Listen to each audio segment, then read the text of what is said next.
ನಮಸ್ಕಾರ ಸ್ನೇಹಿತರೆ, ಇತ್ತೀಚಿನ ದಿನಗಳಲ್ಲಿ ಎಲ್ಲೆಡೆ ಒಂದು ಪದ ತುಂಬಾ ಕೇಳಿ ಬರುತ್ತಿದೆ, ಜೆನ್ ಜಿ ಅಥವಾ ಜನರೇಷನ್ ಜೆಡ್.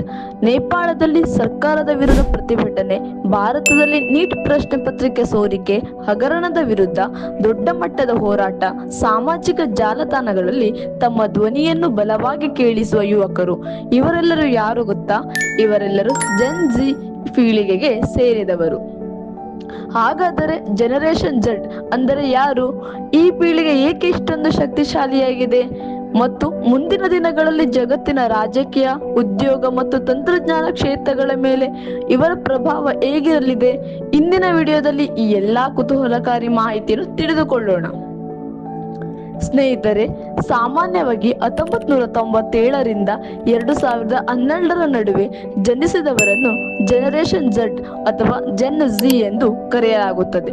ಇವರು ಬಾಲ್ಯದಿಂದಲೇ ಇಂಟರ್ನೆಟ್, ಸ್ಮಾರ್ಟ್ಫೋನ್, ಯೂಟ್ಯೂಬ್ ಮತ್ತು ಸೋಷಿಯಲ್ ಮೀಡಿಯಾ ಜೊತೆ ಬೆಳೆದ ಮೊದಲ ಪೀಳಿಗೆ.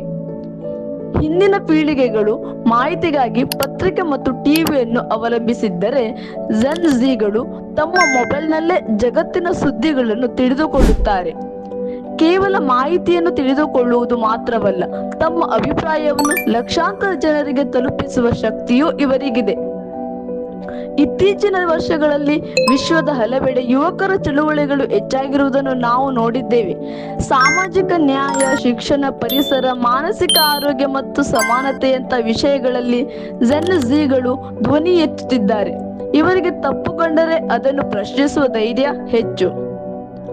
ಅದರಲ್ಲೂ ಸೋಷಿಯಲ್ ಮೀಡಿಯಾ ಇವರ ಅತಿ ದೊಡ್ಡ ಶಕ್ತಿಯಾಗಿದೆ. ಒಂದು ಪೋಸ್ಟ್, ಒಂದು ವಿಡಿಯೋ ಅಥವಾ ಒಂದು ಹ್ಯಾಶ್ಟ್ಯಾಗ್ ಕೆಲವೇ ಗಂಟೆಗಳಲ್ಲಿ ಲಕ್ಷಾಂತರ ಜನರನ್ನು ತಲುಪುತ್ತದೆ. ಇದೇ ಕಾರಣಕ್ಕೆ ಈ ಪೀಳಿಗೆಯ ಮಾತುಗಳು ಸರ್ಕಾರಗಳು, ಕಂಪನಿಗಳು ಮತ್ತು ಸಮಾಜದ ಮೇಲೆ ದೊಡ್ಡ ಪ್ರಭಾವ ಬೀರುತ್ತಿವೆ. ಇನ್ನೊಂದು ವಿಶೇಷ ಅಂದ್ರೆ, ಈ ಪೀಳಿಗೆಯವರು ಕೇವಲ 9 ರಿಂದ 5 ಕೆಲಸಗಳ ಬಗ್ಗೆ ಮಾತ್ರ ಯೋಚಿಸುವುದಿಲ್ಲ.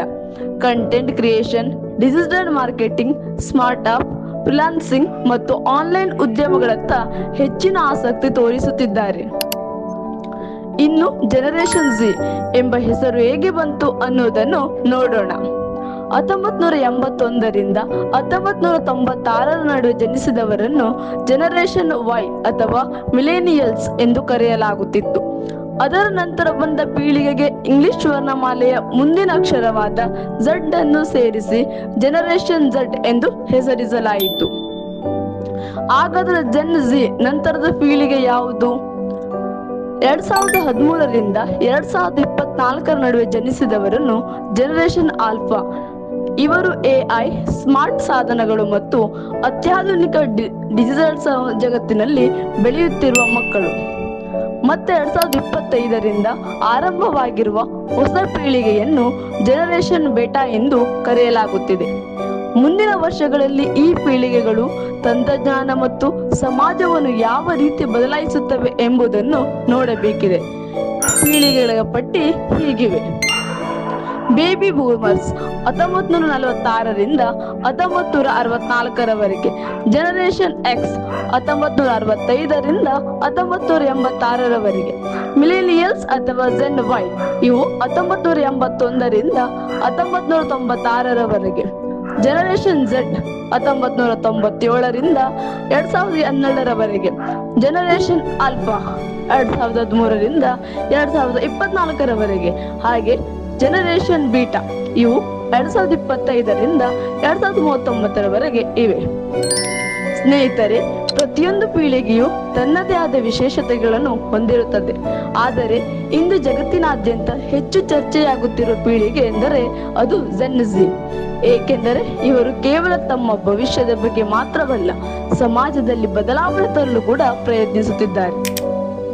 ಹಾಗಾದರೆ ನೀವು ಯಾವ ಪೀಳಿಗೆಗೆ ಸೇರಿದ್ದೀರಿ? ನೀವು ಜೆನ್ ಜಿ ಆಗಿದ್ದೀರಾ ಅಥವಾ ಮಿಲೇನಿಯಲ್ಸ್ ಅಥವಾ ಜೆನ್ ಆಲ್ಫಾ? ಕಮೆಂಟ್ ನಲ್ಲಿ ತಿಳಿಸಿ.